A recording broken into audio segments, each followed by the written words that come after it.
Hello नमस्कार, मैं आस्था शर्मा। स्वागत है आप सभी का गार्गी न्यूज इंडिया में। तो चलिए आज की खबरों के बारे में जानते हैं। लोकसभा में विपक्ष के नेता राहुल गांधी साउथ अमेरिका के दौरे पर निकले हैं।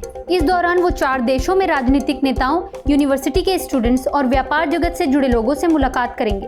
कांग्रेस के मीडिया विभाग प्रमुख पवन खेड़ा ने यह जानकारी दी। बीएसएफ के एक वरिष्ठ अधिकारी ने बताया कि सुरक्षा बल कश्मीर घाटी में घुसपैठ की किसी भी कोशिश को नाकाम करने के लिए हाई अलर्ट पर है। उन्होंने कहा कि नियंत्रण रेखा के इस पार आतंकियों के लॉन्च पैड मौजूद हैं। बीएसएफ कश्मीर फ्रंटियर के इंस्पेक्टर जनरल अशोक यादव ने श्रीनगर में पत्रकारों से कहा कि सर्दियों के आने से पहले आतंकियों की घाटी में घुसपैठ की कोशिशें हमेशा बढ़ जाती है और इसके लिए सुरक्षा बल पूरी तरह तैयार है। लद्दाख में जलवायु कार्यकर्ता सोनम वांगचुक की गिरफ्तारी के बाद नया मोड़ आ गया है। लेह शहर में हाल ही में हुए एक विरोध प्रदर्शन के हिंसक रूप लेने के 2 दिन बाद वांगचुक को हिरासत में लिया गया था। उनकी पत्नी गीतांजलि अंगमो ने बताया कि पुलिस ने फोन कर उन्हें जानकारी दी कि सोनम वांगचुक को राजस्थान के जोधपुर ले जाया जा रहा है। उन्होंने कहा कि अभी तक उन्हें औपचारिक हिरासत आदेश की प्रति नहीं मिली है और आदेश मिलने के बाद ही वे कानूनी कार्रवाई की तैयारी करेंगे। कोलकाता हाईकोर्ट का बड़ा आदेश। हाईकोर्ट ने 6 पश्चिम बंगाल निवासियों की बांग्लादेश में की गई अवैध निर्वासन प्रक्रिया को गलत ठहराया। कोर्ट ने कहा कि तय प्रक्रिया का पालन किए बिना जल्दबाजी में डिपोर्ट करना कानून का उल्लंघन है। इस वजह से कोर्ट ने आदेश दिया कि इन 6 लोगों को वापस भारत लाया जाए। राष्ट्रपति ने वरिष्ठ अधिवक्ता आर वेंकट रमणी को दोबारा भारत के अटॉर्नी जनरल नियुक्त किया है। वे अब 1 अक्टूबर 2025 से अगले 2 वर्षों तक इस पद पर कार्य करेंगे। इस संबंध में आधिकारिक अधिसूचना जारी कर दी गई है। भारत ने H-1B वीजा शुल्क वृद्धि पर अमेरिकी प्रशासन से संवाद किया। विदेश मंत्रालय ने कहा कि भारत ने ट्रंप प्रशासन और अन्य संबंधित पक्षों के साथ H-1B वीजा शुल्क वृद्धि पर लगातार बातचीत की है। MEA ने यह भी बताया कि कुशल प्रतिभाओं की आवाजाही दोनों देशों अमेरिका और भारत की नवाचार, आर्थिक विकास और धन सृजन में महत्वपूर्ण योगदान देती है। DRDO और अजीम प्रेमजी फाउंडेशन को सम्मानित किया गया। DRDO को उसके रणनीतिक तकनीकी योगदान के लिए बिजनेस लाइन का change maker of the year award मिला। वहीं अजीम प्रेमजी फाउंडेशन को शिक्षा और स्वास्थ्य क्षेत्र में उसके अग्रणी और व्यापक काम के लिए आइकॉनिक चेंज मेकर अवार्ड से नवाजा गया। सुप्रीम कोर्ट ने हाई कोर्ट के उस फैसले को कायम रखा जिसमें पूर्व TDP सदस्य के खिलाफ कैश फॉर वोट मामले को रद्द किया गया था। इस मामले में तेलंगाना के मुख्यमंत्री और पूर्व TDP नेता रेवंत रेड्डी भी आरोपी हैं। ईरान ने फ्रांस, जर्मनी और यूके में अपने राजदूतों को वापस बुलाया। ईरान ने संयुक्त राष्ट्र के परमाणु कार्यक्रम पर प्रतिबंधों के दोबारा लागू होने से पहले फ्रांस, जर्मनी और यूनाइटेड किंगडम में अपने राजदूतों को वापस बुला लिया। ये 3 देश ईरान पर स्नैपबैक सैंक्शंस लागू कर रहे हैं क्योंकि ईरान ने अंतर्राष्ट्रीय परमाणु ऊर्जा एजेंसी के साथ सहयोग नहीं किया और अमेरिका के साथ सीधे वार्ता नहीं की। यूएस कांग्रेस के डेमोक्रेट्स ने लेट फाइनेंशियर और सेक्स ऑफेंडर जेफरी एप्स्टीन के 2014 से 2019 तक के डेली शेड्यूल्स रिलीज किए। डॉक्यूमेंट्स दिखाते हैं कि एप्स्टीन ने रिपब्लिकन डोनर्स एलन मस्क और पीटर थियल और कंजर्वेटिव कमेंटेटर स्टीव बैनन से मिलने की प्लानिंग की थी। एक फिलिस्तीनी डिप्लोमेट ने बताया कि हाल के हफ्तों में कई देशों ने फिलिस्तीन को राज्य के रूप में मान्यता देने के बाद फिलिस्तीन ने ब्रिक्स में सदस्यता के लिए आवेदन किया है। हालांकि फिलिस्तीन के रूस स्थित राजदूत अब्देल हाफिज नोफिल ने कहा है कि अभी तक उन्हें इस आवेदन का कोई जवाब नहीं मिला है। यूएस ने कोलंबिया के राष्ट्रपति गुस्तावो पेट्रो का वीजा रद्द किया। अमेरिकी विदेश विभाग ने कहा कि कोलंबिया के राष्ट्रपति गुस्तावो पेट्रो का वीजा रद्द किया जाएगा। कारण यह बताया गया कि उन्होंने न्यूयॉर्क में अमेरिकी सैनिकों से आदेश न मानने और हिंसा भड़काने का आह्वान किया। विदेश विभाग ने एक्स पर लिखा, हम पेट्रो का वीजा उनकी लापरवाह और उकसावे वाली कार्रवाइयों के कारण रद्द कर रहे हैं। यूएन सुरक्षा परिषद ने ईरान पर प्रतिबंधों को रोकने का रूस और चीन का प्रयास खारिज किया। रूस और चीन ने ईरान पर लागू होने वाले प्रतिबंधों को रोकने या देर करने के लिए आखिरी प्रयास किया। यह प्रस्ताव जो 15 सदस्यीय सुरक्षा परिषद में ईरान के सबसे मजबूत और करीबी सहयोगी देशों द्वारा रखा गया था, समर्थन हासिल नहीं कर सका। यूएस प्रेसिडेंट ट्रंप ने कहा कि मध्य पूर्व देशों के साथ गाजा पर वार्ता तीव्र और जारी है। US special envoy Steve Witkoff ने बताया कि अमेरिका के राष्ट्रपति ट्रंप ने उन नेताओं को प्रस्ताव प्रस्तुत किए जिनमें 21 पॉइंट का मध्य पूर्व शांति योजना शामिल है। ट्रंप ने कहा कि ये वार्ताएं लगातार चल रही हैं और आगे भी जारी रहेंगी। लेह में कर्फ्यू अब भी लागू है और क्षेत्र में पेट्रोलिंग को और कड़ा कर दिया गया है ताकि असामान्य स्थिति पर काबू रखा जा सके। लद्दाख के उपराज्यपाल कविंदर गुप्ता राजभवन में उच्च स्तरीय सुरक्षा समीक्षा बैठक की अध्यक्षता कर रहे हैं।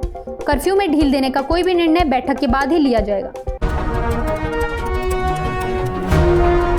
पूर्व FBI चीफ जेम्स कॉमी पर झूठे बयानों और रोक-टोक के आरोप में मुकदमा दर्ज।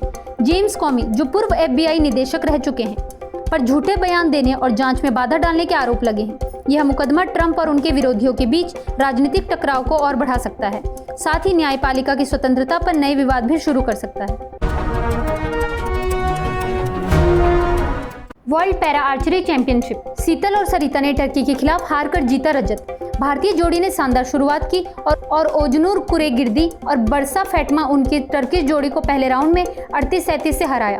हालांकि बाद में टर्की के हाथों हारकर शीतल और सरिता को रजत पदक से संतोष करना पड़ा। एशिया कप 2025, श्रीलंका के मुख्य कोच जयसूर्या ने कहा कि भारत के खिलाफ कोई मानसिक दबाव नहीं, टीम बहुत आगे जा सकती है, उन्हें अपनी टीम से संतोष है। उन्होंने कहा कि हालांकि श्रीलंका ने सुपर 4 के सभी 3 मैच गंवा दी, फिर भी यह टीम बहुत आगे तक जा सकती है और भारत के खिलाफ कोई मानसिक ब्लॉक नहीं है। स्पेनिश मिडफील्डर सर्जियो बुस्केट्स ले रहे हैं रिटायरमेंट। बुस्केट्स ने बार्सिलोना MLS में मेसी का साथ निभाया। उन्होंने स्पेन के लिए 143 मैच खेले, जिसमें 2010 में वर्ल्ड कप और 2012 में यूरोपीय चैंपियनशिप जीत शामिल है। हैरी केन ने बायर्न म्यूनिख के लिए 104 मैच में 99 और 100 गोल किया। बायर्न ने वर्डर ब्रेमेन को 4-0 से हराया। यह उपलब्धि हैरी केन के लिए बायर्न में तेजी से 100 गोल तक पहुंचने का एक महत्वपूर्ण रिकॉर्ड है। फीफा ने 7 मलेशियाई खिलाड़ियों को फर्जी दस्तावेजों के मामले में निलंबित किया। वर्ल्ड फुटबॉल की डिसिप्लिनरी कमेटी ने यह सजा दी। मलेशिया फुटबॉल एसोसिएशन ने जून में वियतनाम के खिलाफ 4-0 जीत में खिलाड़ियों को खेलने योग्य बनाने के लिए दस्तावेजों में फेरबदल किया था। फीफा के बयान में कहा गया। एशिया कप 2025, इंडिया ने सुपर ओवर में श्रीलंका को हराया। श्रीलंका के ओपनर निशांका ने शानदार शतकीय पारी खेली, लेकिन टीम को जीत नहीं दिला सकी। भारत के लिए अर्शदीप सिंह ने सुपर ओवर में शानदार गेंदबाजी की और केवल 2 रन दिए, जिससे मेन इन ब्लू ने मुकाबला अपने नाम किया। सूर्य कुमार यादव और टीम ने नर्व्स बनाए रखे और नाटकीय जीत दिलाई। सरकार संसदीय समितियों का कार्यकाल 2 वर्ष करने पर विचार कर रही है। इस मुद्दे पर लोकसभा अध्यक्ष ओम बिरला और राज्यसभा अध्यक्ष CP राधाकृष्णन से परामर्श के बाद निर्णय लिया जा सकता है। वर्तमान में समितियों का कार्यकाल 1 वर्ष का होता है। सरकार का मानना है कि लंबा कार्यकाल समितियों को अधिक प्रभावी ढंग से काम करने का अवसर देगा। CBI ने कोलकाता, बेंगलुरु और मुंबई के बिल्डरों पर शिकंजा कसा है, जिन्होंने कथित रूप से घर खरीदारों से धोखाधड़ी की।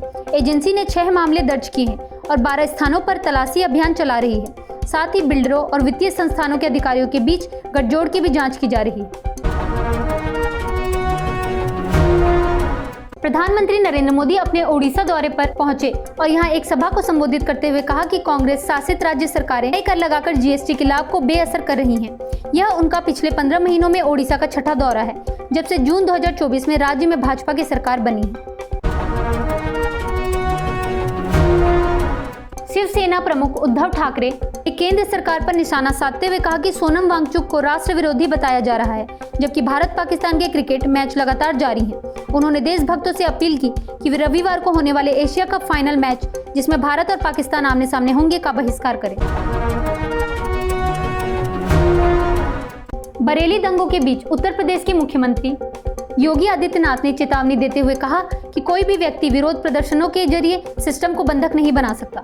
मुख्यमंत्री की यह टिप्पणी मौलाना तौकीर रजा खान, इत्तेहाद-ए-मिल्लत काउंसिल के प्रमुख की ओर प्रतीत हो रही है, जिन्होंने शुरू में आई लव मोहम्मद अभियान के समर्थन में प्रदर्शन करने का आह्वान किया था। बाबर खालसा इंटरनेशनल का आतंकवादी परमिंदर सिंह को अबू धाबी से भारत लाया गया। पंजाब पुलिस ने यूएई अधिकारियों और केंद्रीय एजेंसियों के सहयोग से पिंडी को भारत वापस लाया, जहां वह पेट्रोल बम, उगाही और हमला जैसे मामलों में सामना करेंगे।